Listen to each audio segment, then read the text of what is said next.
सलाम मसनून आदाब। नूरी academy YouTube channel के प्रोग्राम रूबरू में हम तमाम ही व्यूअर्स का इस्तकबाल करते हैं। आज हमारे साथ एक बहुत ही मोतबर और मुअज़्ज़ज़ शख्सियत मौजूद है, जिन्होंने अपनी मेहनत से अपनी काबिलियतों का लोहा सारी दुनिया से मनवाया है। मेरी मुराद इमसाल मुल्क के सबसे मुश्किल तरीन इम्तिहान को क्वालिफ़ाई करने वाली अजीम ज़ात शेख सलमान पटेल साहब से है। हम आपका बहुत बहुत इस्तकबाल करते हैं और हमारे व्यूअर्स को हम बता दें कि सर हमारे साथ अपनी स्ट्रेटजीज़ को शेयर करना चाहते हैं। तो वो स्टूडेंट्स जो इस इम्तिहान की तैयारी कर रहे हैं या वो सरपरस्त हजरात जो अपने बच्चों को इस फील्ड में देखना चाहते हैं, वो सर से बखूबी इस्तिफ़ादा कर सकते हैं। तो सर हम अपने दर्शकों को बताना चाहते हैं कि आपका फैमिली बैकग्राउंड क्या था और अब तक का आपका तालीमी सफ़र किस तरह का रहा है। मेरी फैमिली में मेरे जो अम्मी अब्बू है वो दोनों खेती में काम करते हैं और 2 एकड़ खेती है हमारी फुलंबरी में। और फैमिली में कोई पहले पढ़ा हुआ नहीं था। जो फर्स्ट टाइम मैंने ग्रेजुएशन कंप्लीट किया है।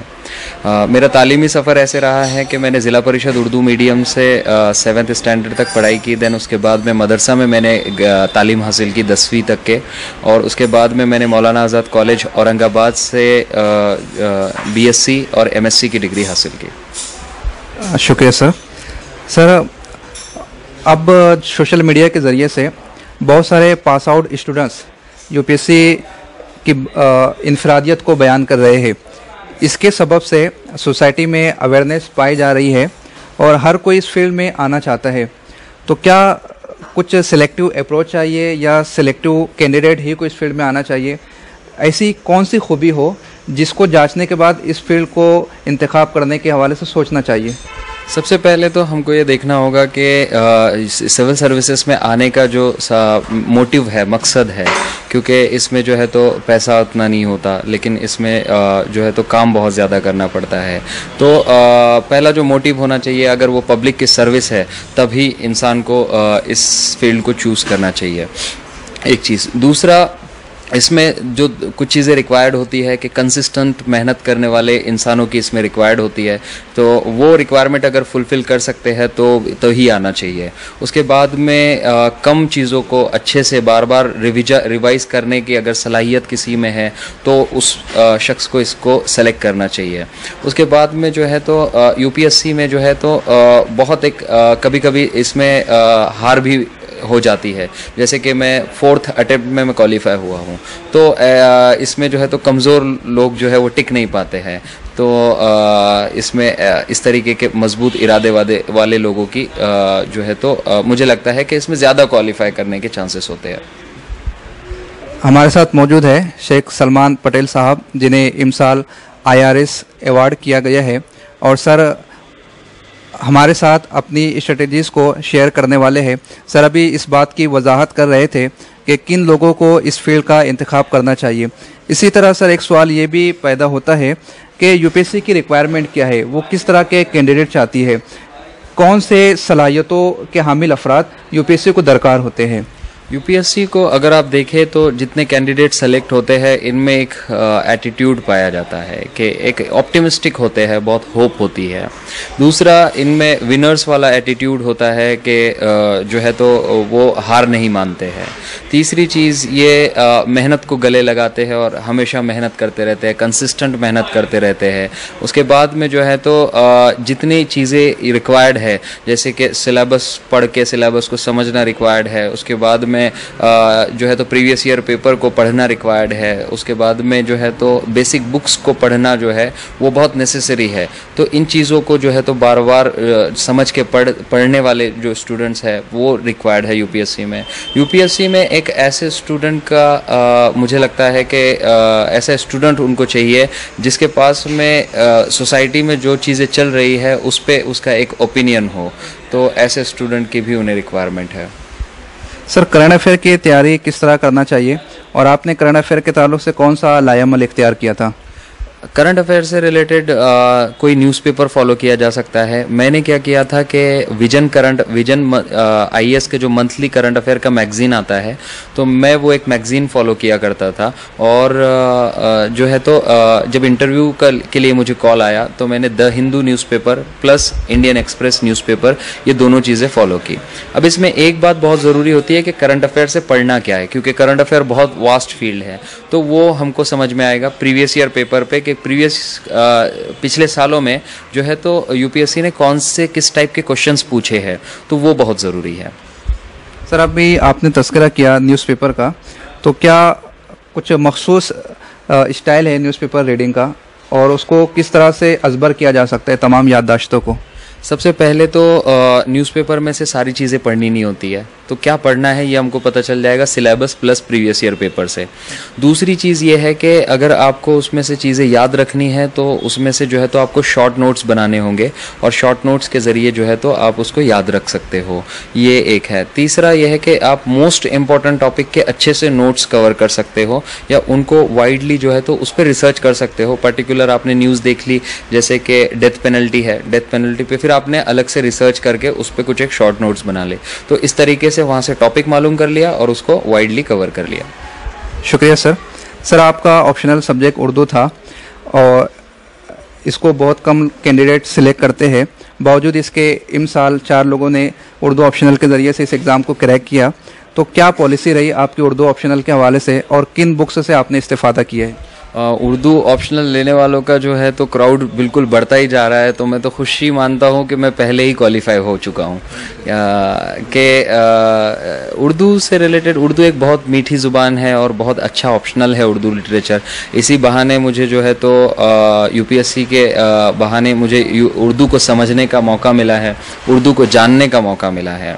उर्दू से के रिलेटेड मैंने ये स्ट्रैटेजी बनाई थी कि मैंने जो है तो उर्दू के सब शॉर्ट नोट्स बना दिए थे कि पेपर 1 और पेपर 2 के मेरे जितने नोट्स थे वो अप्रॉक्सीमेटली 20-21 पेजेस में थे, तो मैं उन्हीं को बार बार रिवाइज कर लिया करता था। और मैंने जो पिछले साल के 5 साल के पेपर है वो सॉल्व किए हैं। देन एक टेस्ट सीरीज़ दी है उर्दू की, तो इसकी वजह से जो है तो मेरा उर्दू में अच्छा परफॉर्मेंस रहा है। 2 बार मैंने मेंस लिखा है, दोनों बार मैंने अच्छा परफॉर्म किया है, क्योंकि मैंने प्रैक्टिस ज़्यादा की थी। मेंस मैंने आंसर्स लिखने की प्रैक्टिस बहुत ज़्यादा की थी, तो वही मुझे लगता है कि भी है अगर मेंस में ज़्यादा मार्क्स लाने हैं। सर, अगर उर्दू अदब की बात की जाए, लिसानियाती तहकीक को अगर पढ़ने की कोशिश की जाए तो कई हज़ार सफ़ात पर वो मुश्तमिल है, या दौर आरिया की बात की जाए, मुख्तलिफ़ अदवार की बात की जाए, या हिंदुस्तान की तहज़ीब व सक़ाफ़त, या फिर नस्र या नज़्म का हिस्सा ले लिया जाए, तो एक ज़ख़ीरा मौजूद है। तो इतने बड़े ज़ख़ीरे से किस तरह से हम पॉइंट को नोट डाउन करें और किस तरह से प्रिपरेशन को कायम रखें? इसमें 2 चीज़ें बहुत इंपॉर्टेंट है जिसका साथ एक प्रिपरेशन में कभी नहीं छोड़ना है, वो है प्रीवियस ईयर पेपर और सिलेबस। ठीक है, ये आपको बताएगा कि आपको किस एरिया में किस हद तक पढ़ना है, ठीक है, कितना डीप पढ़ना है, कितनी चीज़ें पढ़नी है। अगर आप देखेंगे कि उर्दू में या बहुत सारे ऑप्शनल्स में जो है तो क्वेश्चंस जो है वो रिपीटेडली मतलब जो है तो रिपीट होते हैं, ठीक है, तो उससे हमको पता चल जाता है कि एक महदूद दायरा है, उसी को हमको बार बार रिवाइज करना है।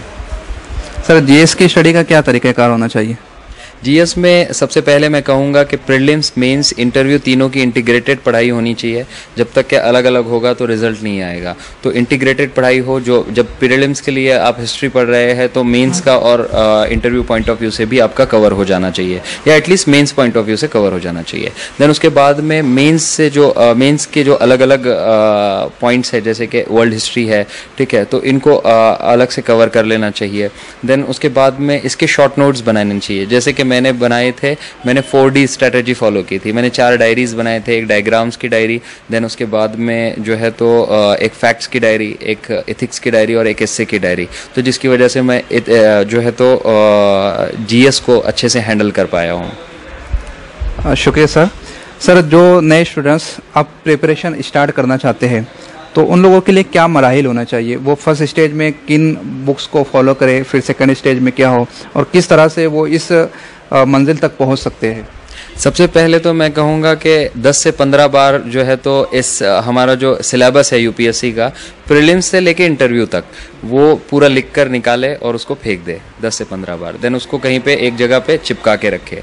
दूसरी चीज़ जो करे कि प्रीवियस ईयर पेपर की रिग्रेस प्रैक्टिस करे, ठीक है, जिससे आपको पता चलेगा कि क्या छोड़ना है और क्या पकड़ना है। देन उसके बाद में जो है तो बेसिक बुक्स एनसीईआरटीज़ जो है उसका जो है तो बार बार रिविजन होना चाहिए और उनको अच्छे से समझ लेना चाहिए।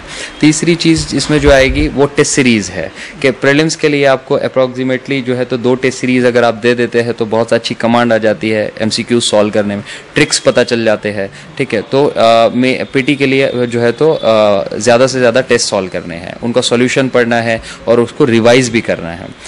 चौथी चीज़ इसमें मेंस के लिए जो है तो वो भी टेस्ट सीरीज़ है और इंटरव्यू के लिए भी वो भी मॉक इंटरव्यूज़, ज़्यादा से ज़्यादा मॉक इंटरव्यूज़ दे। तो मेंस में भी जो है तो ज़्यादा से ज़्यादा प्रैक्टिस करनी है। तो ओवरऑल अगर हम देखें तो practice makes the man perfect, ठीक है। तो ये चीज़ अडॉप्ट करनी चाहिए। सर, आज देखा जाए तो सोशल मीडिया की दुनिया है, हर कोई व्हाट्सएप फेसबुक पर मौजूद रहना चाहता है या अपनी मौजूदगी का एहसास दिलाना चाहता है। साथ ही साथ फिर बॉलीवुड इंडस्ट्री, हॉलीवुड इंडस्ट्री एक ग्लैमर दुनिया है। तो आपने अपने आप को किस तरह महफूज रखा इन तमाम बातों से जिसमें बहुत ज़्यादा वक्त स्पेंड होता है? इकबाल का एक शेर है कि खुद ही को कर बुलंद इतना कि हर तकदीर से पहले खुदा बंदे से खुद पूछे बता तेरी रज़ा क्या है। ये टेक्नोलॉजी एक टूल है, अगर इसको एज अ टूल इस्तेमाल किया जाए तो इसका बहुत बेनिफिशियल इस्तेमाल होता है। जैसे कि हम किया करते थे कि हमारा जो है तो व्हाट्सएप पे एक ग्रुप हुआ करता था कि उर्दू ऑप्शनल का एक ग्रुप, ठीक है, जीएस का एक ग्रुप, एथिक्स का एक ग्रुप। तो इससे क्या होता था कि हम पढ़ाई कर लिया करते थे, तो इफ़ेक्टिवली उसका इस्तेमाल करें। लेकिन अगर टूल जो है वो मोनोपोली हो जाती है, इसको कहते हैं टेक्नोपोली, ठीक है, कि जब टूल जो है टेक्नोलॉजी जो है वो इंसान के ऊपर में मोनोपोली हो जाती है और वो इंसान को कंट्रोल करने लगता है, द प्रॉब्लम है, ठीक है। तो वो नहीं होना चाहिए और टेक्नोलॉजी या फेसबुक, सोशल मीडिया हमारे तब तक कंट्रोल में है, इट्स बेनिफिशियल। जब हम उसके कंट्रोल में चले जाते हैं इट्स डिजास्ट्रस। सर, लास्ट में सोसाइटी के लिए कोई मैसेज?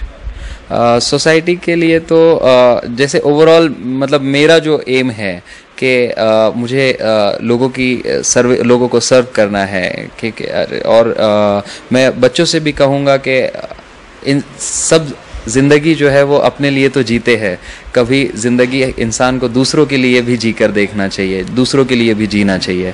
तो यही है। और तीसरी एक जो चीज़ मैं अहम कहूँगा सोसाइटी में, स्पेशली जो गरीब तबका है, जो पुअर लोग हैं, कि वो एजुकेशन को गले लगाए, एजुकेशन से दूर ना भागे, एजुकेशन पे यकीन रखे और एजुकेशन को ही अपनी जो है तो आगे की राह में उसको इस्तेमाल करे, ठीक है। उससे अपनी ज़िंदगी के प्रॉब्लम्स को सुलझाए और अपनी ज़िंदगियों में रोशनी लाए। बहुत बहुत शुक्रिया। तो देखा नाजरीन, ये थे शहर औरंगाबाद से ताल्लुक़ रखने वाले इम्साल के यूपीएससी क्रैकर शेख सलमान पटेल साहब। हम सर के बेहद ममनून और मशकूर है कि सर ने अपना कीमती वक्त हमें अपने मसरूफ़ शेड्यूल से अता फरमाया है और हम पूरी उम्मीद भी है कि इंशाअल्लाह ताला सर इसी तरह रहनुमाई का फ़रीज़ा अंजाम देते रहेंगे। हम बारगाह समदियत में दुआ गो है कि अल्लाह पाक सर को तरक्की अता फरमाए और सर की ज़िंदगी में बरकत अता फरमाए। खुदा हाफिज़।